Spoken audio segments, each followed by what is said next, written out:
তারেক রহমান সাহেব দেশে যেদিন আসলেন, স্টেজে উঠে একটা কথা বললেন, ন্যায় পরায়ণতা দিয়ে রাষ্ট্র চালাবে, নবীজির আদর্শ। নবীজির আদর্শ মানে কোরআন শরীফ। আলহামদুলিল্লাহ, আগামী দিনে বাংলাদেশ শাসন করবে দাড়িওয়ালা টুপিওয়ালারা। এখন কেউ যদি এক দলকে কাজে লাগান, বলবেন কার কথা বলেন, আমি বলবো আপনি মুসলমান, দাড়িওয়ালা টুপিওয়ালা, আপনার হওয়াও দরকার, ঠিক কিনা? কোরআন শুধু এক দলের না, সবার।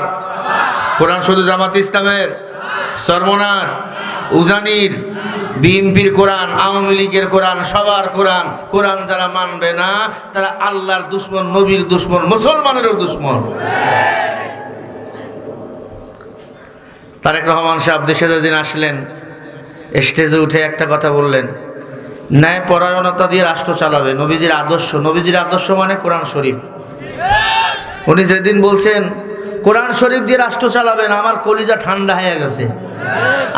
আমাদের মাঝে দ্বন্দ্ব কিসের? আর আমরা জামাত, চরমনাই, বিএনপি সব দল মিলে কোরআন দিয়ে যদি রাষ্ট্র চালাই, আর ভারত বাংলাদেশের চোখে চোখ দিয়ে কথা বলতে সাহস পাবে না।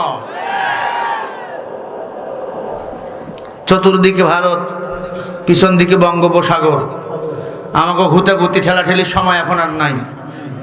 আমরা কোরআন দিয়ে রাষ্ট্র চালাবো। কোরআন সুন্নাহ দিয়ে রাষ্ট্র যদি একবার পরিচালনা হয়, এদেশে মানুষ আর খুন খারাপি করবে না, দুর্নীতি করবে না, রটের বদলে বাঁশ আর দেবে না। এই দেশের মানুষগুলো স্বর্ণের মানুষ হবে। কথা বলেন ঠিক না বেঠিক?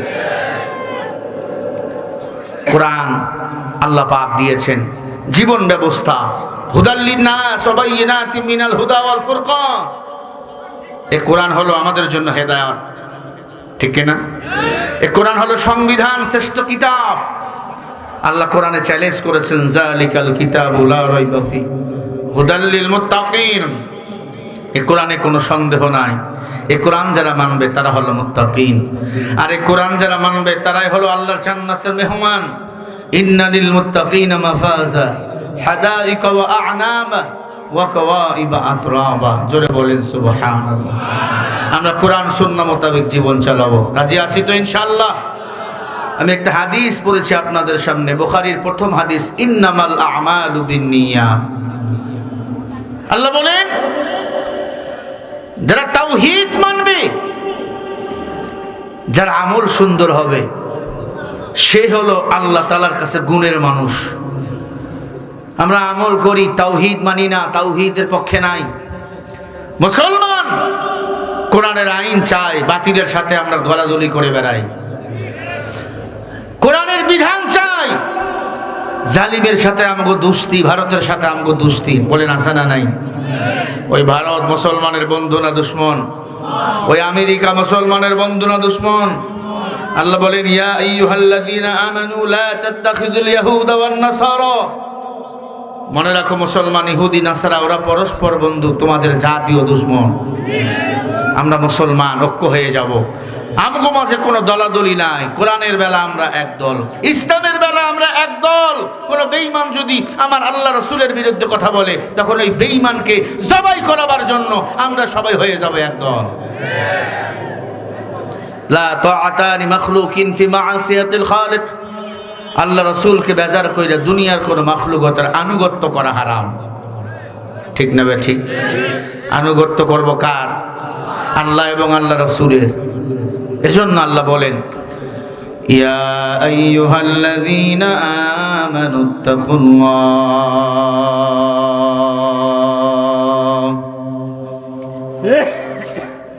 ওয়া কুলু কাওলান সাদীদা।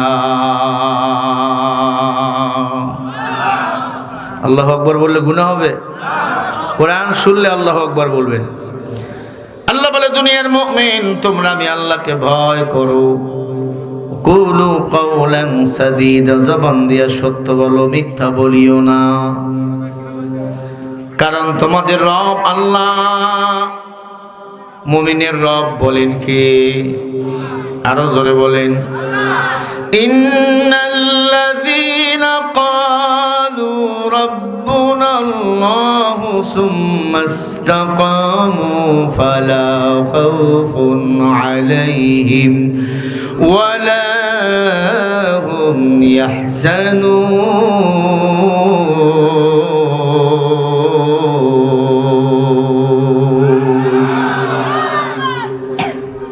নিশ্চয় মুমিনের রব আমি আল্লাহ। যারা আমি আল্লাহকে রব বলে মেনে নেয় তাদের কোনো ভয় নাই। সুম্মাস্তাকামু, তাদের কোনো চিন্তা নাই, পেরেশানি নাই। ফালা খাউফুন আলাইহিম ওয়ালা হুম ইয়াহজানুন। তাদের রব আমি আল্লাহ, আমি রব, তাদের হেফাজতের জিম্মা নিয়ে নেই। বলেন সুবহানাল্লাহ। রব্বি আল্লাহ লা ইলাহা গায়রুহু ওয়া নাবিয়্যু মুহাম্মাদ মুস্তাফাহু দীনিয়াল ইসলাম দীনা মাওকাহু হরজ কুফরা নাম ঈশা ইনদাহু। ও নবীর উম্মত বলেন আমাদের রব কে? আরো জোরে বলেন। আল্লাহকে রব বলে মেনে নিয়েছি, রব আমার আল্লাহ। আল্লাহ বলে বান্দা তোমরা যারা আমি আল্লাহকে রব বলে মেনে নিয়েছো তাদের কোনো ভয় নাই। ভারত তাদের ক্ষতি করতে পারবে না, আমেরিকা তাদের ক্ষতি করতে পারবে না। সুম্মাস্তাকামু ফালা খাউফুন আলাইহিম ওয়ালা হুম ইয়াহজানুন। তাদের হেফাজতের জিম্মা আমি আল্লাহ নিজেই নিয়েছি। বলেন সুবহানাল্লাহ। তাহলে মুসলমানের কোনো ভয় আছে নাকি? বলেন। দিনের জন্য আমরা মরতে রাজি। আল্লাহর কাছে আমরা তো আমাদেরকে বিক্রি করে দিয়েছি। ইন্নাল্লাহ আশতারা মিনাল মুমিনিনা আনফুসাহুম ওয়া আমওয়ালাহুম বিআন্না লাহুমুল জান্নাহ। সূরা তাওবা 111 নম্বর আয়াত। আল্লাহ বলেন নিশ্চয় মুমিনের জান মাল আমার, বিনিময় আমি আল্লাহর জান্নাত হলো মুমিন তোমার। আমাদের জান মাল বলেন কার? আরো জোরে। বিনিময় আমাদের আল্লাহ কে দিবেন? জান্নাত। কারণ দুনিয়া আমাদের আপন না, দুনিয়া আমাদের পর। এই দুনিয়াতে কেউ থাকতে পারে না। রাজা বাদশাহ ধনী গরিব সবাইকে চিরদিনের জন্য বিদায় নিয়ে চলে যেতে হয়। অদ্য পৃথিবী শাসন করেছেন বাদশাহ জুলকারনাইন, বাদশাহ সেকেন্দার। গোটা পৃথিবী শাসন করেছেন, অদ্য পৃথিবী শাসন করেছেন। যাওয়ার সময় খালি হাতে বিদায় নিয়ে চলে গেছে। তিনবারের সাবেক প্রধানমন্ত্রী বেগম খালেদা জিয়া মারা গেল। আগা দিন মারা গেল, পরের দিন তাকে দাফন করা হলো। কিসের বাহাদুরি করো? আল্লাহ বলে দুনিয়া থাকার জায়গা নাই, দুনিয়াটা হলো পরীক্ষার হল। আল্লাযী খালাকাল মাউতা ওয়াল হায়াতা লিয়াবলুয়াকুম আইয়ুকুম আহসানু আমালা ওয়া হুয়াল আজিজুল গফুর।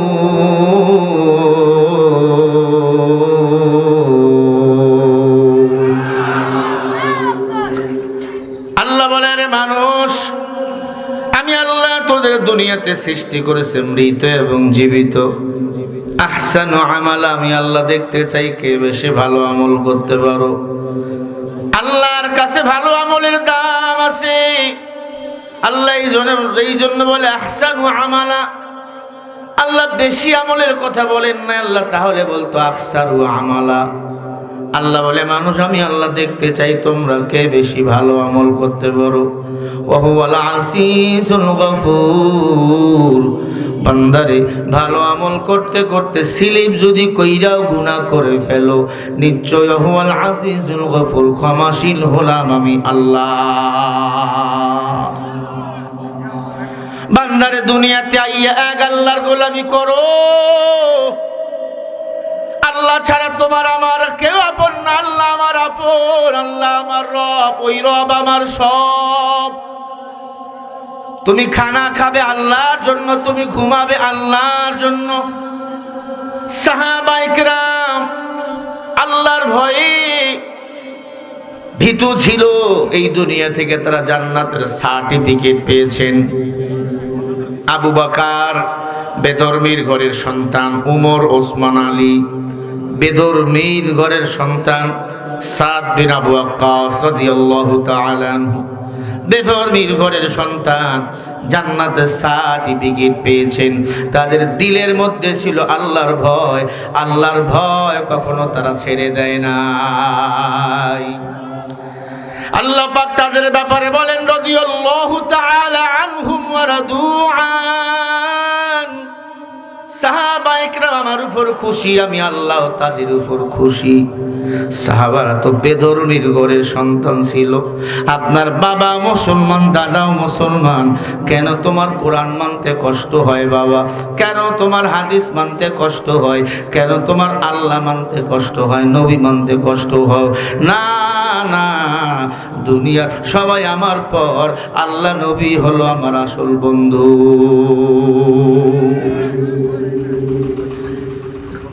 এই কবরে আপনাদের আপনজনরা শুয়ে আছে। 5 বছর 10 বছর আগে আব্বা আম্মা মারা গেছে, একজনের খবর কি কেউ কি জানেন? বলেন। ও নবীর উম্মত, কখন কার মরণ হয়ে যাবে কারো জানা নাই। এতটুকু সিদ্ধান্ত অর্জন করো, আমাকে তো মরাই লাগবে। কুল্লু নাফসিন যায়িকাতুল মাউত, প্রত্যেকটা প্রাণীকে মৃত্যুর স্বাদ গ্রহণ করাই লাগবে। আমি বাতিলের সাথে মাথা লাগাইয়া বাঁচবো কেন? আমি আমার আল্লাহর ইসলামের সাথে মাথা লাগাইয়া বাঁচতে চাই। আমারে তো মরাই লাগবে। আমি ভারতে দালালি করে মরবো কেন? মদিনাওয়ালা নবী দালালি করে আমি মরতে চাই। সাহাবায়ে কেরাম দ্বীনের জন্য জীবন দিয়েছেন, তাদের মর্যাদা বাড়াইয়া দিয়েছেন আমার আল্লাহ। নবীজির সাহাবী হামজালা রাদিয়াল্লাহু তাআলা আনহু বাসর হয়েছে স্ত্রীর সাথে, খেয়াল করেন, নাপাক, গোসল করার জন্য গোসলখানায় গেছে। মাইকে কে যেন ডাক দিয়ে বলে হাইয়া আলাল জিহাদ। কে যেন মাইকে বলছে নবীকে বেঈমানরা মেরে ফেলছে। বেঈমানের কাফিরের দল নবীকে মেরে ফেলছে। হামজালা রাদিয়াল্লাহু তাআলা আনহু দৌড় দিছে, গোসল বাদ দিয়া বউয়ের কাছে দৌড় দিছে, রে বউ লঙ্গিটা নাও, আমার তরবারিটা দাও। বউ বলে তোমার উপর গোসল ফরজ, গোসল করে যাও। ডাক দিয়ে বলে গোসল করার সময় নাই, এদিক দিয়ে গোসল করবো, আমার নবীকে বেঈমানরা যদি মেরে ফেলে আল্লাহর আদালতে আমি হামজালা কি জবাব দেব? আমার বাংলাদেশে আলেমদেরকে ফাঁসি দিয়া মারে একদল, আমার বাংলাদেশে আর একদল আলেমদেরকে গালিগালাজ করে। তাদের দলের পক্ষ নিয়ে কথা বলো, তুমি মুসলমান হতে পারো, তুমি তাগুদের দালাল হয়ে গেছো।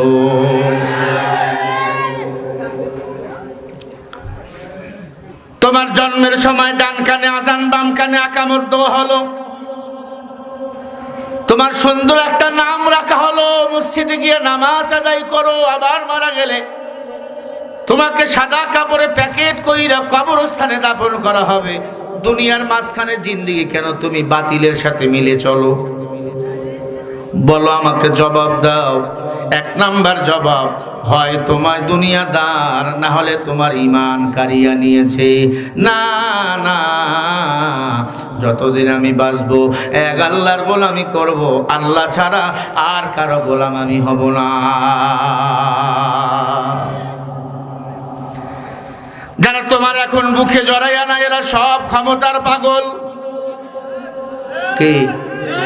যে নির্বাচন চলে আইছেন, জামাত বলো বিএনপি বলো, এরা সবাই স্বার্থপর। বিনা স্বার্থে ভালোবাসেন আমার আল্লাহ, আমার নবী। একটা মানুষ দৈনন্দিন 8 লিটার অক্সিজেন নেয় সর্বনিম্ন। 1 লিটার অক্সিজেন কিনলে 2000 টাকা লাগে। আল্লাহ তো কোনোদিন বলে নাই দৈনন্দিন 8 লিটার অক্সিজেন গ্রহণ করো, আমার বিল দাও, টাকা দাও বলছে। বিনা শর্তে ভালোবাসেন আমার আল্লাহ। আর যারা এখন বুকে নাই কোলে নাই এরা সব ধান্দাবাজের দল।